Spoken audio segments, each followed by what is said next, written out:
4 तरह के एडजेक्टिव की चर्चा हम लोगों ने की। अब आप देखें 5वां एडजेक्टिव, वो है क्वांटिटेटिव एडजेक्टिव। अब क्वांटिटेटिव एडजेक्टिव का मतलब है कि जब ये नाउन की मात्रा को बताता है,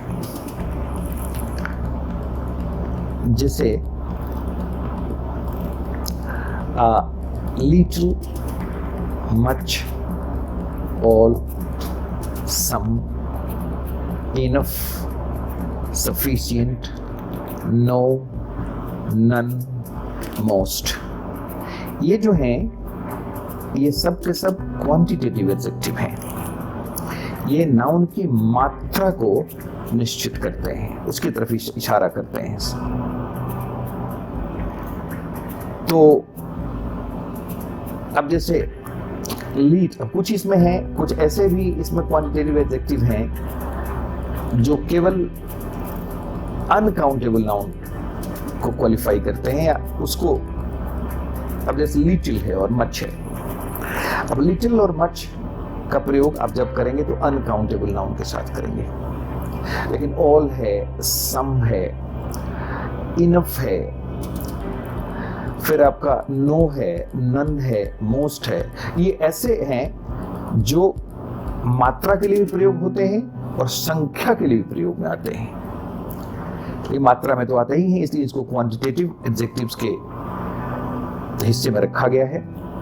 और यहां भी आप ध्यान रखेंगे कि नाउन इनके बाद प्रयोग होता है या नाउन के पहले ये सारे एडजेक्टिव्स का प्रयोग हम करते हैं। जैसे little milk, much effort, all boys, sufficient effort, sufficient money. तो जितने भी क्वांटिटेटिव एडजेक्टिव्स हैं हम सब का प्रयोग सेंटेंस में करते हैं, और इनका प्रयोग चूंकि क्वांटिटेटिव एडजेक्टिव हैं इसलिए ये क्वांटिटी को का संकेत करने में इनका उपयोग वाक्यों के निर्माण में हम करते हैं। अब इसके बाद एक एडजेक्टिव है जिसे ग्रामर कहता है कि क्वालिटेटिव एडजेक्टिव। अब क्वालिटेटिव एडजेक्टिव जो है उसके बारे में आप ध्यान रखें, एक सूचना है इसके बारे में कि सर्वाधिक संख्या है एडजेक्टिव्स में। अगर सब प्रकार के एडजेक्टिव्स को अलग अलग अगर हम उसको अलग अलग खांचे में रखें तो सबसे अधिक संख्या आएगी क्वालिटेटिव एडजेक्टिव की। और क्वालिटेटिव एडजेक्टिव हम ज्यादा इस्तेमाल भी करते हैं। अब जैसे ये क्या करता है, नाउन के क्वालिटी को क्वालिफाई करता है। तो क्वालिटी के लिए बहुत सारे एडजेक्टिव प्रयोग होते हैं, इसलिए इसकी संख्या भी सर्वाधिक है। अब जैसे गुड है, बैड है, ब्यूटीफुल है, अगली है, लॉन्ग है, शॉर्ट है, डल है, शार्प है, इंटेलिजेंट है, इनोसेंट है, रेड है, ब्लू है, एंग्री है, एम्बिशियस है। तो ये सारे के सारे एडजेक्टिव क्वालिटेटिव एडजेक्टिव्स हैं, और इन एडजेक्टिव का प्रयोग भी हम नाउन के पहले करते हैं। लेकिन हमने आपको बता दिया है कि नाउन के पहले अमूमन करते हैं, लेकिन एक दूसरा प्रयोग भी एडजेक्टिव का है, उसको भी ना भूलिएगा कि एडजेक्टिव का जब प्रेडिकेटिव यूज होता है तब वो नाउन के पहले इस्तेमाल नहीं होता, वो सेंटेंस के प्रेडिकेटिव पार्ट में एलोन रहता है। अब वो इनडायरेक्टली क्वालिफाई करता है नाउन को, तो इसको भी ध्यान में रखेंगे। तो इस तरह से क्वालिटेटिव नाउन भी हमारे लिए बहुत उपयोगी है, बहुत प्रयोग में आता है, और हम जब इसके प्रयोग को जान गए कि कैसे इस्तेमाल होगा, दोनों तरह से इस्तेमाल होगा, एट्रीब्यूटिवली भी और प्रेडिकेटिवली भी, तो हमारे सामने इसके ग्रामर की भी एक स्पष्ट तस्वीर बन जाती है। अब हम लोग चर्चा करेंगे जिस एडजेक्टिव को ग्रामर कहता है न्यूमेरल एडजेक्टिव। ये न्यूमेरल एडजेक्टिव का संबंध संख्या से है, ये नाउन की संख्या को दर्शाता है। और ग्रामर कहता है कि न्यूमेरल एडजेक्टिव दो तरह का है, एक को हम कहते हैं कार्डिनल एडजेक्टिव और दूसरे को कहते हैं ऑर्डिनल एडजेक्टिव। कार्डिनल एडजेक्टिव जिससे संख्या का बोध होता है, ऑर्डिनल एडजेक्टिव जिसे संख्या के क्रम का बोध होता है। जैसे 1 2 3 4 5 6 7 और जितने भी नंबर्स हैं आप चले जाएं, ऑल आर कार्डिनल एडजेक्टिव्स। और फिर जब हम कहते हैं first, second, third, fourth, fifth, sixth, seventh, eighth onwards, ये सारे के सारे कौन से एडजेक्टिव होंगे? तो ये हैं ऑर्डिनल एडजेक्टिव। तो ऑर्डिनल एडजेक्टिव और कार्डिनल एडजेक्टिव का प्रयोग हम करते हैं और ये ग्रामर लिए है अपने साथ। जैसे अगर ये दोनों साथ साथ सेंटेंस में आ गया, ऑर्डिनल भी और कार्डिनल भी, तो फिर इसके एरर से जुड़ा हुआ सवाल भी एग्जामिनेशन में आता है कि जब दोनों तरह के एडजेक्टिव सेंटेंस में आ जाएंगे तो उनका प्लेस क्या होगा? सेंटेंस में पहले कार्डिनल आएंगे कि पहले ऑर्डिनल आएंगे? तो ग्रामर स्पष्ट दिशा निर्देश करता है कि जब ऐसी स्थिति बने तो आप पहले ऑर्डिनल एडजेक्टिव का इस्तेमाल करेंगे और तब कार्डिनल का करेंगे। अगर पहले आपने कार्डिनल का कर दिया और बाद में ऑर्डिनल का किया तो वहां न्यूमरल एडजेक्टिव्स का एरर हो जाएगा। अब जैसे the first two chapters, तो फर्स्ट है हमारा ऑर्डिनल एडजेक्टिव और 2 है हमारा कार्डिनल एडजेक्टिव।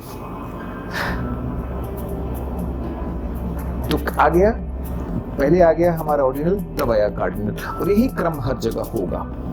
तो आपसे ये कहना है कि आप इसको अलग अलग समझें। अब फर्स्ट अगर कहीं सेंटेंस में है तो आपको रिफ्लेक्ट करना चाहिए कि फर्स्ट वर्ड है, सेकंड वर्ड है, थर्ड वर्ड है। अगर वर्ड आता है सेंटेंस में तो ये हमारा ऑर्डिनल एडजेक्टिव है। अगर 1 2 3 4 5 कुछ भी आ रहा है नंबर तो ये हमारा कार्डिनल एडजेक्टिव है। तो इस तरह से आप इसको अलग अलग समझिए और इसके उपयोग को भी ध्यान में रखिए। तो ये हमारा हो गया न्यूमरल एडजेक्टिव। अब इसके बाद हम चर्चा करेंगे जिसको ग्रामर कहता है इंटेरोगेटिव एडजेक्टिव। इंटेरोगेटिव एडजेक्टिव भी होता है। अब इंटेरोगेटिव एडजेक्टिव और इंटेरोगेटिव प्रोनाउन, जब प्रोनाउन की चर्चा करेंगे तो वहां एक हेड आएगा इंटेरोगेटिव प्रोनाउन। अब इस दोनों के बेसिक डिफरेंस को दोनों जगह मैं स्पष्ट करना चाहता हूं। जब आप उसी शब्द का प्रयोग इंटेरोगेटिव एडजेक्टिव में करते हैं, जैसे मान लीजिए कि व्हाट। अब व्हाट एक ऐसा शब्द है जो इंटेरोगेटिव प्रोनाउन भी है और ये इंटेरोगेटिव एडजेक्टिव भी है। अभी मैं इंटेरोगेटिव एडजेक्टिव के कॉन्टेक्स्ट में इसका प्रयोग कर रहा हूं। व्हाट, व्हिच और हुज ये इंटेरोगेटिव एडजेक्टिव्स हैं। जब इसका इस्तेमाल एडजेक्टिव के रूप में होगा तो ध्यान रखना है आपको कि इसके बाद कोई ना कोई नाउन आएगा। जैसे एक सेंटेंस में आपको दे रहा हूं कि what book does she want. What के बाद नाउन आ गया बुक।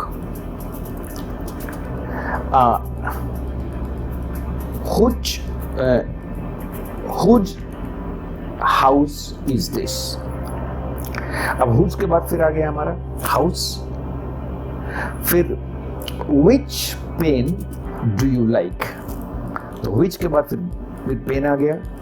तो जब ये इंटरोगेटिव एडजेक्टिव की तरह इस्तेमाल होगा तो इसको बराबर ध्यान रखिएगा कि इसके बाद कोई ना कोई नाउन आएगा। और जब ये प्रोनाउन की तरह इस्तेमाल होगा तो इसके बाद किसी नाउन को लाने की जरूरत नहीं है। हम इसकी चर्चा प्रोनाउन में करेंगे, लेकिन इतना आप ध्यान रखिएगा कि जब ये प्रोनाउन की तरह इस्तेमाल होगा तो इसके बाद नाउन का प्रयोग नहीं होता, वो इंडिपेंडेंटली इस्तेमाल होता है इंटरोगेटिव प्रोनाउन का, without the help of any noun. अब इसके बाद हम चर्चा करेंगे आपके सामने उस एडजेक्टिव का नाम है एम्फेटिक एडजेक्टिव। एम्फेटिक एडजेक्टिव जो एम्फसाइज करे, जो हमारे वाक्य को लिखने के क्रम में या बोलने के क्रम में एम्फेटिक बना दे। जैसे इसके लिए हम उदाहरण देंगे कि वेरी और ओन, ये 2 एग्जाम्पल हैं इसके जो हमारे स्टेटमेंट को एम्फसाइज कर देते हैं। जैसे एग्जाम्पल में आपको रखूं मैं कुछ सेंटेंस दे करके, कि जैसे कोई घटना आप कहीं डिस्क्राइब कर रहे हैं और पूछा जाता है आपसे कि आप तो बड़ी जीवंतता से इसका वर्णन कर रहे हैं आप, तो क्या आपने इस घटना को अपनी आंखों से देखा है? तो वहां आप कहते हैं कि I have seen this incident with my own eyes, with my own eyes. Eyes noun है, उसके पहले ओन एम्फेटिक एडजेक्टिव का इस्तेमाल हुआ है, लेकिन मैंने अपनी आंखों से इस घटना को देखा है। तो कहने का मतलब है कि यहाँ ओन क्या हो गया आपका? Emphatic adjective. अब वो कहना है कि आज के ही दिन हमारा मित्र आने वाला है, तो my friend is to come this very day. अब डे के पहले हमने वेरी एम्फेटिक एडजेक्टिव का इस्तेमाल किया, ये करते हैं, किया जाता है सेंटेंस में। तो यहां भी वेरी जो हमारा है वो क्या है? एम्फेटिक एडजेक्टिव है, जो डे नाउन के पहले सेंटेंस में इस्तेमाल हुआ है। और इसके बाद आखिर में एक एडजेक्टिव हमारे सामने और बचा है, जिसको हम कहते हैं एक्सक्लेमेटरी एडजेक्टिव। वो एक्सक्लेमेटरी एडजेक्टिव जो है वो हमारे सेंस ऑफ सरप्राइज को व्यक्त करने के काम में आता है। जैसे हम कहते हैं व्हाट ए फाइन मॉर्निंग, फिर हम कहते हैं what a lovely sight this sees, फिर हम कहते हैं व्हाट नॉनसेंस इट इज। तो हम यहां भी व्हाट के बाद नाउन का प्रयोग कर रहे हैं, लेकिन ये व्हाट जो हमारा है ये क्या है यहाँ? तो ये है एक्सक्लेमेटरी एडजेक्टिव। इस तरह से अब व्हाट कहीं एक्सक्लेमेटरी एडजेक्टिव हो रहा है, व्हाट कहीं हमारा इंट्रोगेटिव एडजेक्टिव हो रहा है, और व्हाट कहीं हमारा इंट्रोगेटिव प्रोनाउन भी होगा। तो ये जो व्हाट का रोल है डिफरेंट सेंटेंसेस में, इसके पीछे, इसके बैकड्रॉप में, बैकग्राउंड में जो ग्रामर है उसको समझने की ज़रूरत है। और जब आप समझने पर आ जाएंगे कि समझना है, तो फिर भाषा सरल होने लगती है, फिर अंग्रेजी आपकी मुट्ठी में आती हुई प्रतीत होगी।